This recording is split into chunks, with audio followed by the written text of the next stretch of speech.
क्या होगा अगर मैं आपको बताऊं कि आज रात आप जिस साइड पर सोएंगे, वो शायद आपके दिल को आराम देने के बजाय उस पर इजाफी बोझ डाल रही हो? ये बात सुनकर शायद आप हैरान हो, क्योंकि ज्यादातर लोग सोने की पोजीशन को सिर्फ कंफर्ट से जोड़ते हैं।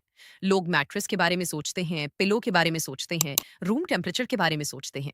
लेकिन बहुत कम लोग इस बात पर गौर करते हैं कि उनकी जिस्म की पोजीशन रात के 7 या 8 घंटों के दौरान अंदरूनी ऑर्गन्स पर क्या असर डाल रही है।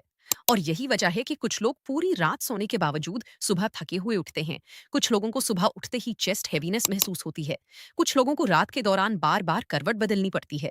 और कुछ लोग सुबह बेदार होने के बाद भी ऐसा महसूस करते हैं जैसे उनके जिस्म को मुकम्मल आराम ही नहीं मिला। सबसे दिलचस्प बात यह है कि अक्सर लोग इन अलामात को उम्र, थकन या स्ट्रेस का नतीजा समझते हैं, जबकि बाज औकात असल वजह एक ऐसी आदत हो सकती है जो वो हर रात दोहराते हैं।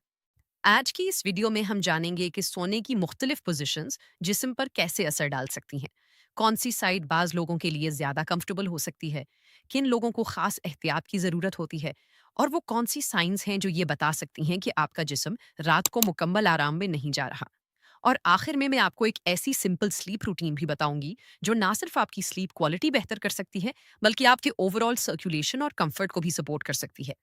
मैं हूं डॉक्टर मरिया खालिद, और सीनियर हेल्थ के मैदान में काम करते हुए मैंने एक बात बार बार ऑब्जर्व की है कि ज्यादातर लोग अपनी हेल्थ के 3 पिलर्स पर तवज्जो देती हैं: डाइट, एक्सरसाइज और मेडिकेशन। लेकिन एक चौथा पिलर है जिसे अक्सर इग्नोर कर दिया जाता है, और वो है स्लीप बिहेवियर। हकीकत यह है कि इंसान अपनी जिंदगी का तकरीबन 1/3 हिस्सा सोते हुए गुजारता है। अगर कोई शख्स 75 साल जिंदा रहता है, तो वो तकरीबन 25 साल नींद में गुजारता है। और ये 25 साल सिर्फ आराम के नहीं होते। इसी दौरान दिल मुसलसल खून पंप कर रहा होता है, लंग्स ऑक्सीजन एक्सचेंज कर रहे होते हैं, ब्रेन इंफॉर्मेशन प्रोसेस कर रहा होता है, हार्मोन्स रेगुलेट हो रहे होते हैं, और टिश्यूज रिपेयर हो रहे होते हैं। यानी जिस्म रात के वक्त बंद नहीं होता, बल्कि एक इंतहाई सोफिस्टिकेटेड रिपेयर मोड में चला जाता है। इसीलिए स्लीप पोजीशन को सिर्फ कंफर्ट के जाविये से नहीं, बल्कि फिजियोलॉजी के जाविये से भी समझना जरूरी है। ये बात भी याद रखना बहुत अहम है कि कोई एक साइट हर इंसान के लिए यूनिवर्सली परफेक्ट नहीं होती। जिस्म, उम्र, मेडिकल हिस्ट्री और एग्जिस्टिंग कंडीशन सब फर्क डाल सकते हैं। आज की वीडियो का मकसद खौफ पैदा करना नहीं, बल्कि अवेयरनेस देना है, ताकि आप अपने जिस्म के सिग्नल्स को बेहतर अंदाज में समझ सकें। ज्यादातर लोग समझते हैं कि रात को सोते वक्त दिल भी आराम करता है, लेकिन हकीकत यह है कि दिल कभी आराम नहीं करता। आप सो रही हूँ, जाग रही हूँ, टीवी देख रही हूँ या वॉक कर रही हूँ, दिल हर लम्हा काम कर रहा होता है। रात के वक्त दिल की एक अहम जिम्मेदारी ये होती है कि वो जिस्म के हर हिस्से तक मुसलसल खून पहुंचाता रहे। इसी खून के जरिए ऑक्सीजन और न्यूट्रिएंट्स ब्रेन, मसल्स और ऑर्गन्स तक पहुंचते हैं। दिलचस्प बात यह है कि नींद के दौरान जिस्म की पोजीशन बदलने से ब्लड डिस्ट्रीब्यूशन भी थोड़ा बदल सकता है। ये तब्दीली अक्सर लोगों में बिल्कुल नॉर्मल होती है, लेकिन बाज अफराद में, खासतौर पर सीनियर्स में, जिस्म की पोजीशन कंफर्ट, ब्रीदिंग और सर्कुलेशन के एहसास पर असर डाल सकती है। इसीलिए कुछ लोग एक खास साइड पर ज्यादा आराम महसूस करते हैं, जबकि दूसरी साइड पर उन्हें बेचैनी महसूस हो सकती है। असल सवाल ये नहीं कि दिल रुक जाएगा या डैमेज हो जाएगा। असल सवाल ये है कि क्या आपका जिस्म रात को मुकम्मल आराम की हालत में जा रहा है या नहीं। अगर आपने हेल्थ वीडियोस देखी हैं, तो आपने जरूर सुना होगा कि लेफ्ट साइड स्लीपिंग को अक्सर बेहतरीन पोजीशन कहा जाता है। लेकिन ऐसा क्यों? इसकी एक वजह एनाटॉमी है। जिस्म के अंदर ऑर्गन्स की पोजीशनिंग मुकम्मल तौर पर सिमेट्रिकल नहीं होती। मीदा, डाइजेस्टिव स्ट्रक्चर्स और सर्कुलेशन पाथवेज की पोजीशनिंग की वजह से कुछ लोगों को लेफ्ट साइड पर ज्यादा कंफर्ट महसूस होता है। खास तौर पर वो अफराद जिन्हें एसिड रिफ्लक्स या डाइजेशन से मुतालिक डिस्कम्फर्ट होता है, वो बाज़ औक़ात लेफ्ट साइड पर ज़्यादा आराम महसूस करते हैं। इसी वजह से लेफ्ट साइड स्लीपिंग के बारे में बहुत ज़्यादा बात की जाती है। लेकिन यहाँ एक अहम बात समझना ज़रूरी है।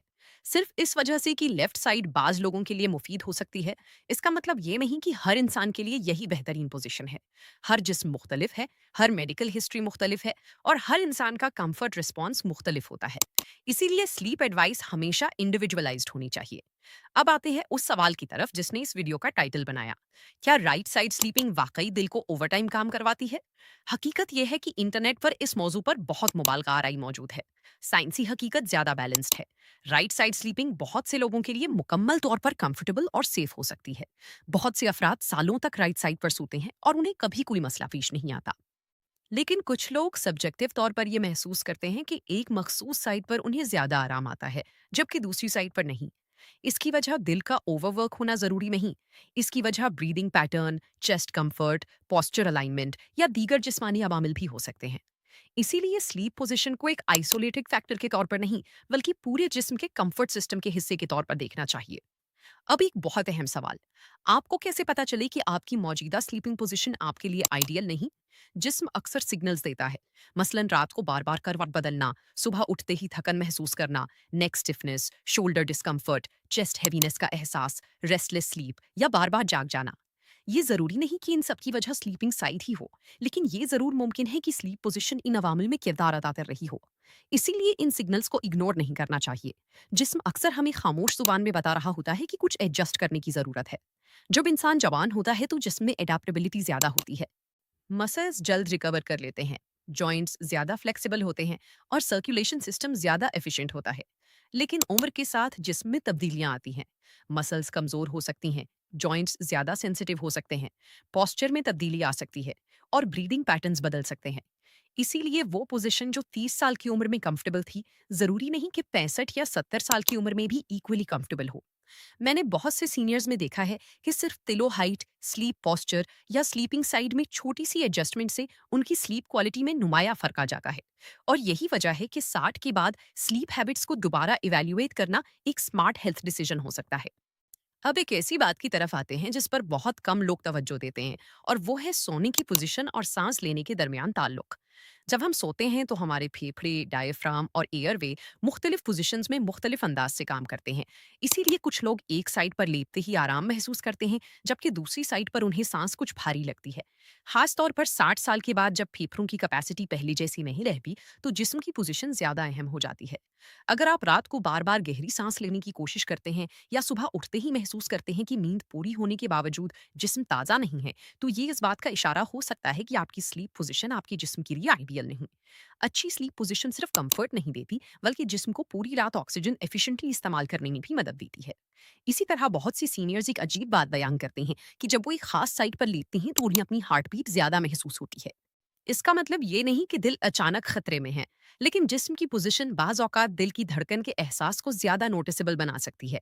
रात के वक्त माहौल खामोश होता है, जिस्म रिलैक्स्ड होता है और इंसान अपने जिस्म के अंदरूनी एहसासात को ज्यादा नोटिस करता है। बाज अफराद को ऐसा लगता है जैसे दिल बहुत तेजी से धड़क रहा हो, हालांकि हार्ट रेट बिल्कुल नॉर्मल होता है। अगर ये एहसास सिर्फ पोजीशन बदलने से खत्म हो जाए, तो अक्सर ये कंफर्ट या बॉडी अवेयरनेस का मसला होता है। लेकिन अगर इसके साथ डिजीनेस, चेस्ट पेन या शॉर्टनेस ऑफ ब्रेथ भी हो, तो फिर मेडिकल इवैल्यूएशन जरूरी हो सकती है। ज्यादातर लोग ग्रेविटी के बारे में सिर्फ खड़े होने या चलने के दौरान सोचते हैं, लेकिन ग्रेविटी सोते वक्त भी अपना काम जारी रखती है। जब आप एक ही पोजीशन में कई घंटे गुजारते हैं, तो जिस्म के मुख्तलिफ हिस्सों पर प्रेशर डिस्ट्रीब्यूशन बदल जाता है। इसीलिए बाज लोग सुबह उठते ही शोल्डर पेन, हिप स्टिफनेस या बाजू में सुन होने का एहसास करते हैं। उम्र बढ़ने के साथ टिश्यूज पहले जैसे रिजिलियंट नहीं रहते, इसलिए प्रेशर पॉइंट्स ज्यादा हसास हो जाते हैं। यही वजह है कि स्लीप पोस्चर सिर्फ कंफर्ट का मसला नहीं, बल्कि सर्कुलेशन और बॉडी अलाइनमेंट का भी मसला है। अगर जिस्म पूरी रात मुतवाजन सपोर्ट में रहे, तो मसल्स ज्यादा रिलैक्स रहती हैं और सुबह उठते वक्त स्टिफनेस कम महसूस होती है। बहुत से लोग अपनी स्लीप प्रॉब्लम्स का हल सिर्फ मैट्रेस या दवाइयों में तलाश करते हैं, जबकि अक्सर मसला स्लीप सेटअप में होता है। पिलो की हाइट, गर्दन का एंगल, कंधों की सपोर्ट और घुटनों की पोजीशन सब नींद के मयार पर असर डाल सकते हैं। अगर पिलो बहुत ऊंचा हो तो नेक मसल्स पूरी रात टेंशन में रह सकती हैं। अगर पिलो बहुत पतला हो तो सर्वाइकल स्पाइन को मुनासिब सपोर्ट नहीं मिलती। इसी तरह साइड स्लीपिंग करने वाले अफराद अगर घुटनों के दरमियान छोटा पिलो रख लें, तो लोअर बैक और हिप्स पर पड़ने वाला स्ट्रेस कम हो सकता है। छोटी छोटी एडजस्टमेंट्स बाज औकात दवाइयों से ज्यादा फर्क पैदा कर देती हैं। आखिर में बात करते हैं एक ऐसी सिंपल रूटीन की जो रात की नींद को बेहतर बनाने में मदद दे सकती है। सोने से 1 घंटा पहले ब्राइट स्क्रीन्स कम इस्तेमाल करना, हल्की स्ट्रेचिंग करना, भारी खाने से परहेज करना और सोने से पहले चंद मिनट आरामदेह सांसों की मशक करना जिस्म को स्लीप मोड में ले जाने में मदद दे सकता है। बहुत से सीनियर्स ये समझते हैं कि खराब नींद उम्र का लाजमी हिस्सा है, लेकिन हकीकत ये है कि स्लीप क्वालिटी में काफी हद तक बेहतरी लाई जा सकती है। जब जिस्म रिलैक्स्ड हो, रूम कंफर्टेबल हो, पिलो मुनासिब हो और स्लीप पोजीशन जिस्म के लिए साजगार हो, तो नींद ज्यादा रिस्टोरेटिव महसूस होती है। और यही वो मकसद है जिसकी तरफ हमें तवज्जो देनी चाहिए। सवाल सिर्फ ये नहीं कि आप कितने घंटे सो रही हैं, असल सवाल ये है कि क्या आपका जिस्म इन घंटों के दौरान वाकई रिकवर कर रहा है। अगर जवाब हाँ है, तो आप सिर्फ सो नहीं रही, बल्कि अपनी दिल, दिमाग और पूरे जिस्म को अगले दिन के लिए बेहतर अंदाज में तैयार कर रही हैं।